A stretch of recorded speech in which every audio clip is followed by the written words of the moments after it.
So with no developer experience or training, I've been building software as a service based on a budgeting website. But I can't code. I don't know how to code. So I'm having to use AI wholly and completely for generating my code, for checking the security. Now I'm 3 months into this process, and I recently asked AI to review my code as a senior engineer would review it with a fine-tooth comb to see if there are issues that we need to address. Now stick with me here, because if you don't understand this, just keep in mind that I don't either, but we're still gonna fix all this stuff. Now the first thing that it said that we needed to address was the backend route composition. Now, apparently having large files makes it risky because it mixes different responsibilities within the same file. And as you add features, you keep packing it into that same file, and it just keeps growing and growing and growing. And then when you get to testing, it's just coming up with more and more bugs because things are getting confused and mixed together. So to address that, we're gonna take all of the really big files and we're going to break them up into much smaller files. So phase one is all about reducing those 2,000 to 3,000 line files down to files that are less than 600 lines. And then phase two is going to be similar, except it's going to be more on the front end. Phase three is going to be about proxy hardening. Now, I don't want my backend files exposed because I want this system to be secured. So that is absolutely something that we're going to be addressing in phase three. So phase four is going to be about logging standardization, which I'm actually really excited about. So debugging will become easier, logs will be easier to search, and critical errors won't get lost in the noise of all these other things going on. Phase five is going to be about integration safeguard tests. Currently, we don't have a lot of automated testing to make sure that we don't end up regressing in our code as we move forward. So by the end of phase five, we'll have added tests for authentication, CSRF protection, and preview commit workflows. So at this point, y'all are watching me in real time develop this process. I've put together these rules that have really helped over the time. The tiered role protocol, which I've only implemented recently, that's really been helping as well. And now we're going to harden up the current system that I have developed so that we can see if these things that we're now putting in place are going to stay in place over time, if those rules are actually helping us build more efficiently. All right, I'm gonna do what we usually do. Start a brand new chat. I dropped in my operating rules, tiered role protocol, as well as my sprint. Let's get started. So it's already taking my tiered role protocol and dropping it in here on the sprint. And it's adjusting things, it's moving things around. Now, everything that we discussed at the beginning has changed, and the phases are in a complete different order because of my tiered role protocol. Because it took the time to go through and look at everything again and decide where things actually belong, which this does make sense because I want the logging standardization and the proxy hardening up front, as well as the integration safeguards. So then when we go and decompose all of the other files, all of this stuff's in place, and it's going to help us find things that we need to find, or speed up the debugging process. Start phase one. All right, what's it saying here? Phase one can proceed. Below is the actual state of the logging system, the concrete plan to standardize it without altering behavior. Files that will change, about 25 backend files. That's scary. One question, should we also enforce request ID propagation in the logger automatically? I don't know. That would eliminate the need to manually pass request ID everywhere. And it's typically how production systems handle logging context. So that tells me probably yes. I approve. Man, look at all those files. A lot of them seem like just one line though. So let's download that zip. Extract all.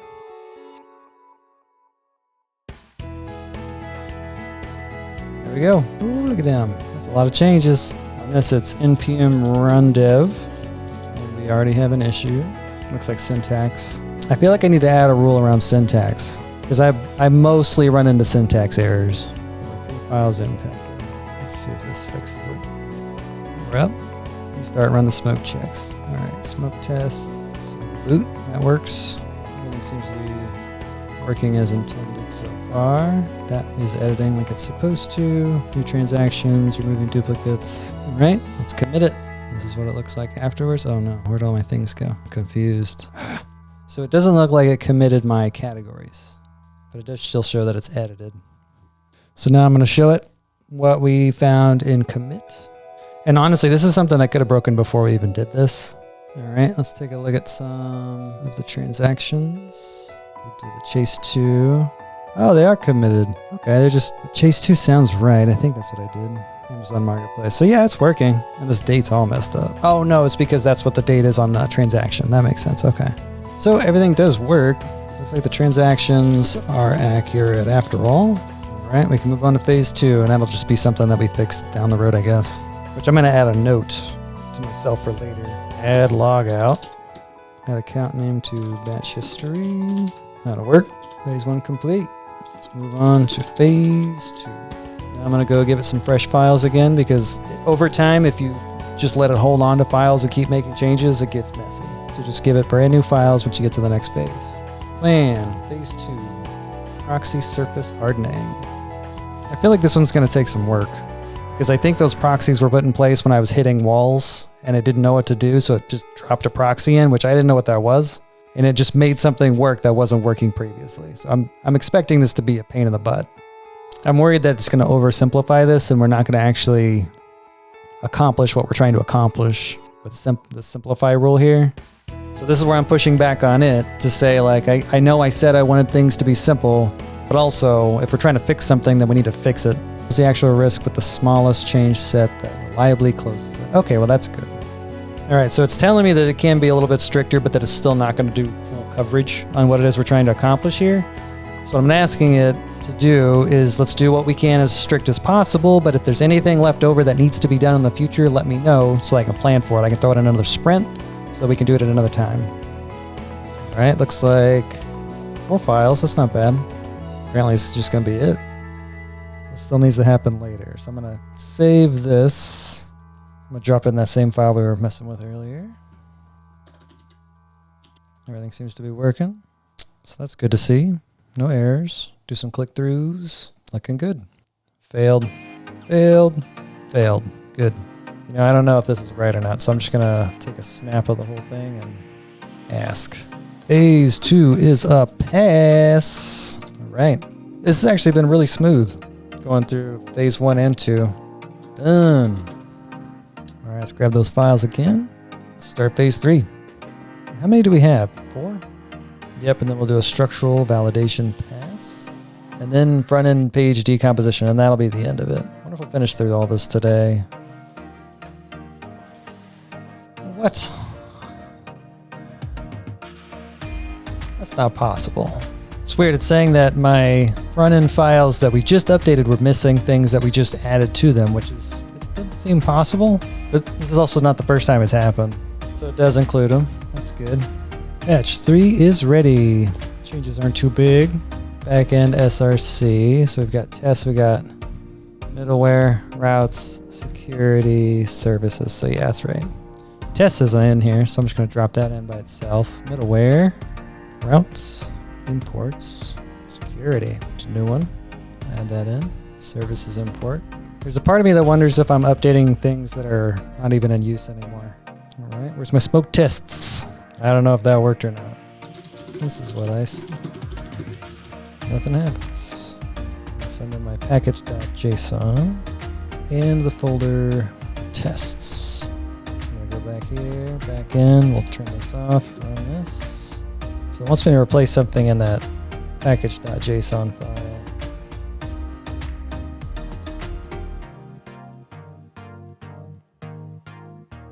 Oh, scripts maybe. Yeah, I'm just going to ask it to make the change rather than me doing it. What's going on here? It's like it's stuck. Yo. All right, I guess I'm fixing it. Test. All right, scripts should be build this. There we go. 12 tests, 12 passes. Now I'm going to close out of this because it's having problems. Fixed it.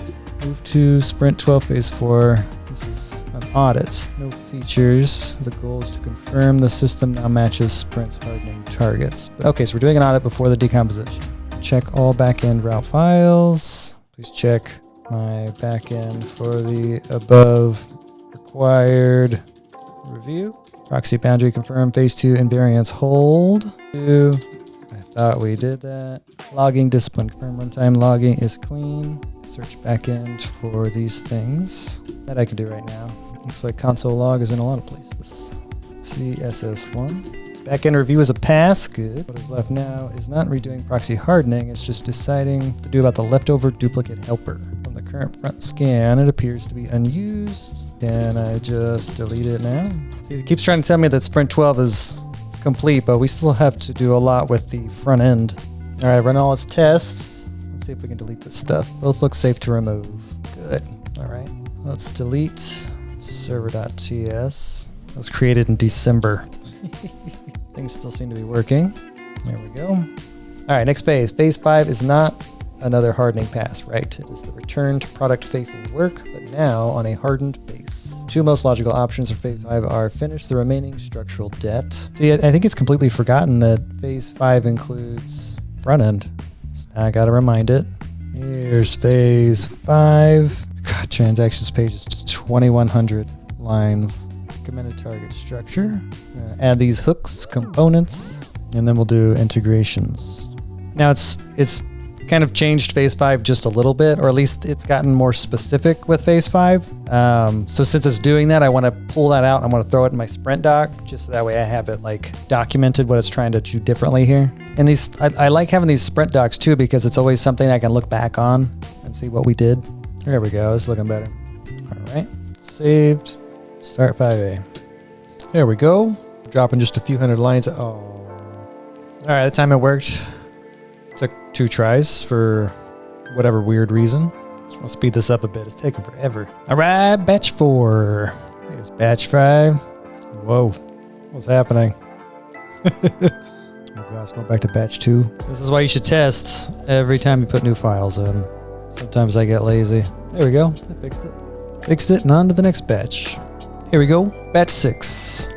All right. Batch 7. Hello, Harley. Coming hang out.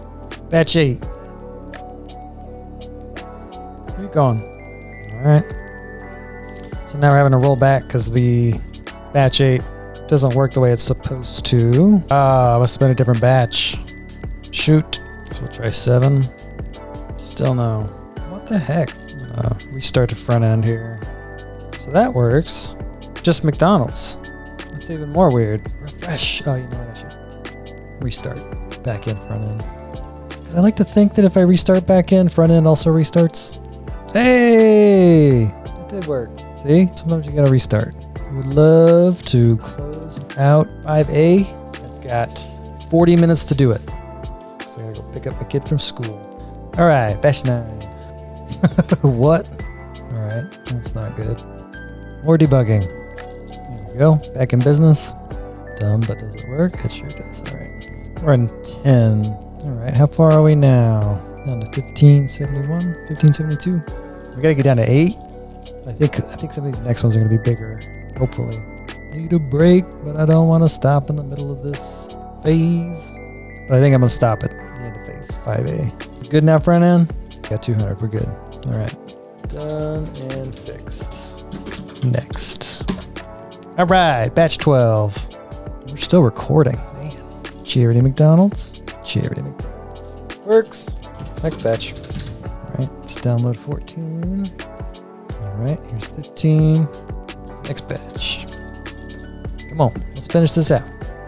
All right. Here we go. Batch 17. All right. So we did not finish out 5A like I wanted to, but it's fine. I gotta go. So it is what it is. So we have standardized our logging, which speeds up the debug time. We've added safeguard testing so that we can run certain tests on CSRF and authentication on a consistent basis, just to double check that everything's working the way it's supposed to. We fixed our proxy hardening just to make sure that the front end can't just pull back end files and expose those files. And we've gotten through quite a bit of the front end decomposition, although we still have a ways to go on that. But if you're working through a project similar to this, I highly recommend asking it to do a full deep dive review as a senior dev engineer, just to give you some perspective on some things that you might be able to shore up. But that's it for now. So thanks for watching. I appreciate it. And I'll see you at the next one.